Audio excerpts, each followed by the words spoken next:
चोरी करना तो बुरी बात ना दी, और वो भी पापा के पॉकेट से। उन्हें पता चल गया तो? वही तो फर्क है ना तुझमें और मुझ में। बचपन से पैसे निकाल रही हूँ मैं पापा के पॉकेट से, और आज ग्रेजुएशन में आ गई। पकड़ी गई क्या मैं? नहीं ना, तो तू तेज मत बन। और मान लो दीदी आज पापा को पता चल गया और उन्होंने मुझसे पूछा तो? मुझे चोरी करते हुए किसने देखा? तूने? यानी कि ये चोरी हम दोनों ने की है। और जैसे ही मेरा नाम आया तो मैं तो साफ साफ कह दूंगी, पापा वो नहीं, मुझे आपके पॉकेट से पैसे निकालने को बोला था। हाँ? बहुत गलत कर रही हो दी तुम, ये बहुत गलत।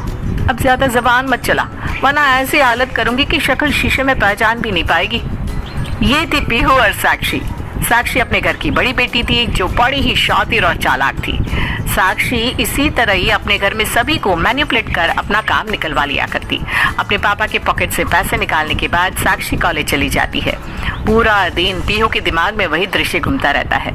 रात को खाने के बाद, ममता जी, आपने मेरी जेब से कुछ पैसे निकाले थे क्या? अरे आज तक कभी आपसे बिना पूछे आपकी जेब में हाथ डाला है क्या मैंने, जो आप डालूंगी? इधर उधर गिरा दिए होंगे आपने पैसे। अरे नहीं, गिराया नहीं है। मुझे अच्छे से याद है कि आज ही अपने पैंट में मैंने पैसे रखकर उसे दरवाजे के पीछे टांग दिया था। साक्षी दी से पूछे ना पापा, उन्हें पता होगा।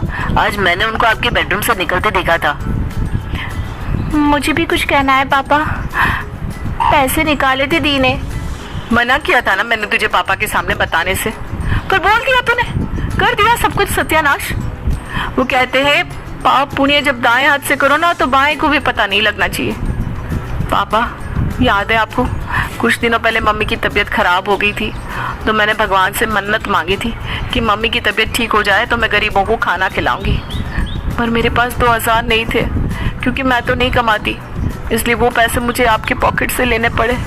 पापा जब मेरे पास पैसे आ जाएंगे ना तो मैं आपको लौटा दूंगी। I am sorry. अरे मेरी बेटी हमेशा अच्छा ही करती है। ऐसी कोई बात रहे बेटा तो तू ज़्यादा पैसे ले लिया कर, मैं समझ जाऊंगा कि पैसे सही जगह लगे। और मुस्कुराते हुए साक्षी पीहू को लुक देती है। इसी तरह साक्षी अपने घर पर महान बनने की एक्टिंग करती। कोई कुछ भी कहे, मिहिर और ममता को हमेशा अपनी बड़ी बेटी की ही बात सच्ची लगती थी, और इसी का फायदा उठाकर साक्षी अपने भाई बहनों को कंट्रोल करती। धीरे धीरे दिन बीतते जाते हैं और साक्षी की पढ़ाई कंप्लीट हो जाती है। एक शाम एक कंपनी में इंटरव्यू दी है मैंने मम्मी, वहाँ मुझे कल बुला रहे हैं। अरे पर हमारे घर की लड़कियां जॉब नहीं करती बेटा। ये कौन सी बात हुई मम्मी? ताऊ जी की बेटी यहाँ 2 बीते कपड़े पहनकर फॉरेन में घूम रही है तो किसी को दिक्कत नहीं है, और मैं घर से नौकरी करने चली जाऊंगी तो आप लोगों की इज्जत चली जाएगी। देखिए सब मेरे सामने कह रही है तू, पर अपने पापा के सामने मत कह देना, वरना न जाने क्या होगा। शाम दाम दंड भेद कुछ भी करना पड़े, अगर साक्षी ने सोच लिया है कि वो जॉब करेगी तो वो जॉब करेगी ही। रात को मिहिर अपने घर आता है। आज तो घर में अलग ही शांति लग रही है, कोई चूचा भी नहीं कर रहा। कुछ बात हुई है क्या? नहीं जी, आप खाना खाइए, क्या ही बात होगी, तुरंत साक्षी कहती है। वही ना पापा, बात होने में क्या है, आजकल लड़कों का चाहिए ऐसी लड़की जो पढ़ी लिखी हो, नौकरी कर रही हो। भले ही शादी के बाद वो उसे नौकरी करवाए या नहीं, वो उनकी चॉइस होती है। मेरी फ्रेंड है ना पिंकी, उसकी शादी होते होते टूट गई क्योंकि लड़की को लगा कि लड़की शादी के बाद कभी उसे फाइनेंशियली सपोर्ट नहीं कर पाएगी। और फिर भी आप सब यही चाहते हैं कि मैं नौकरी ना करूं। और इसी तरह साक्षी जिद करके नौकरी करना शुरू कर देती है। धीरे धीरे सब उसके डिसीजन को एक्सेप्ट कर लेते हैं। 5 साल बाद साक्षी अपने घर वालों से कहती है, मुझे राहुल से शादी करनी है।